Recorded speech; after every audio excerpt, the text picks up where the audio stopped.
Masmavi 3 Mutfakta'ya hoş geldiniz.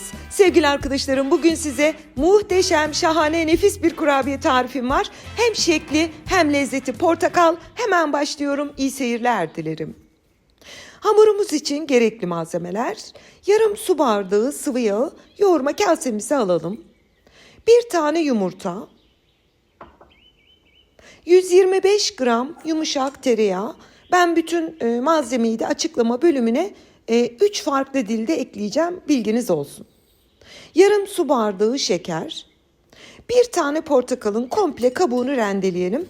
Portakalınız organik değilse karbonatlı ve sirkeli suda biraz bekletip yıkayıp öyle rendeleyin. Hani kimyasal yemeyelim. Bütün portakalın kabuğunu rendeledikten sonra ortadan ikiye kesiyoruz. Yarım portakalın da suyunu komple kurabiye hamurumuza sıkalım.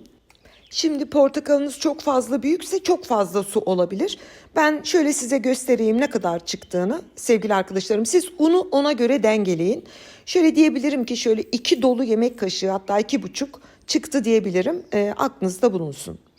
Bir paket vanilya şekeri, biliyorsunuz kendim yaptığım için kavanozdan alıyorum, aklınız karışmasın. Tarifi de kanalımda var.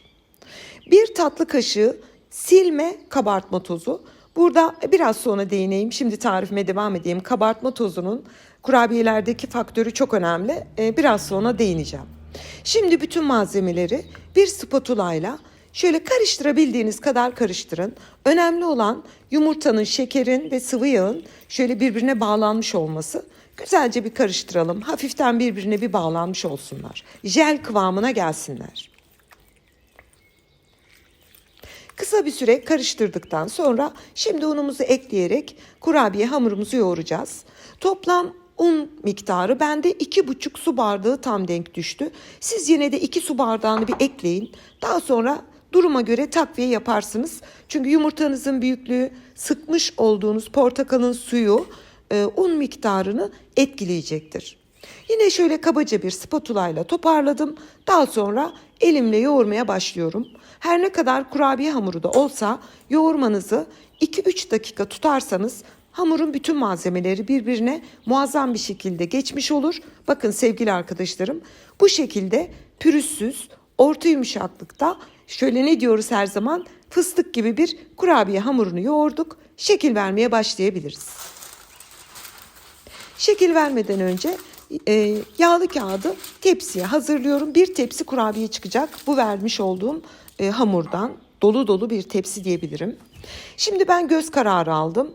Cevizden biraz küçük bezeler alarak hazırlayalım.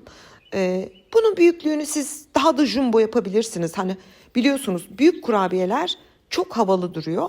İsterseniz kocaman kocaman yapın. Ben bir lokmalık yaptım. Artık buradan gerisini size bırakıyorum. Bütün hamuru minik minik bezeler alarak tezgaha hazırlayalım. Ve şekil vermeye başlıyorum. Şimdi bir tane bezemizi elimizde bir silindir yapalım. Onu çok hafiften bir ay şekli vererek birazcık yamultalım. Daha sonra bir kahvaltı bıçağının ters tarafıyla üzerine böyle çizikler atarak bir dilim portakal görünümünü sağlayalım. Ben size tekrar göstereyim. Yani bıçağın kesen ucundan değil de arka tarafından yapacaksınız. Bu kesmiş olduğunuz çizikleri de ortaya doğru, gördüğünüz gibi bir yelpaze gibi düşünün. Hani öyle orijinal olur. Yani bir dilim portakal gibi düşünün. Yine kalıp kullanmıyorum. Hiçbir şey kullanmadan size bir kurabiye şekli sunuyorum. Siz çünkü sevmiyorsunuz, çok fazla kalıp, teferruat hoşunuza gitmiyor. Evde ne varsa bıçak, çatal, bardak, onlarla şekil veriyoruz. Bir de şöyle detaylı göstermek istedim. Bakın sevgili arkadaşlarım, çok orijinal bir görüntü elde etmiş olduk. Ve bütün portakallı kurabiyeleri bitirip yağlı kağıt sermiş olduğum tepsiye aldım. Kurabiyelerimiz fırına gitmek için hazır. Çok güzel görünüyorlar.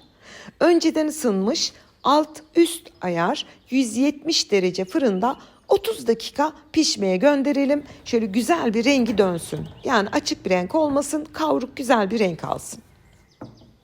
30 dakikanın sonunda fırından çıkardım. Hemen siz şeklinin güzelliğine bakarken kabartma tozunun önemine değineyim. Şimdi buraya bir paket kabartma tozu eklerseniz çatlar, Kurabiyenizde de kabartma tozu tadı gelir. Aromaları tam alamazsınız. O yüzden kurabiyelere kabartma tozunda çok cimri davranabilirsiniz. Bu çok önemli bir püf noktası. Aslında alışılageldiğiniz her şeye bir paket kabartma tozu. Öyle bir şey yok.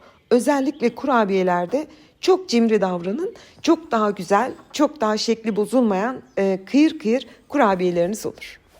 Ve kurabiyelerimiz sunum için hazır. Her zaman olduğu gibi Mavi benden önce bahçeye çıktı bile. Ben ne zaman sunum hazırlasam Mavi koşa koşa bir çıkıyor. Sevgili arkadaşlarım, sizlere şöyle bir gösteriyorum ve büyük bir zevkle doku testine geçiyorum. Bugün sizlere portakalın çok bol olduğu bir mevsimde portakallı kurabiye tarifi hazırladım. Bakar mısınız? Yani ağzınıza attığınızda bisküvi gibi inanılmaz bir kıvamı var. Hem kıyır kıyır hem ağzınızda dağılıyor.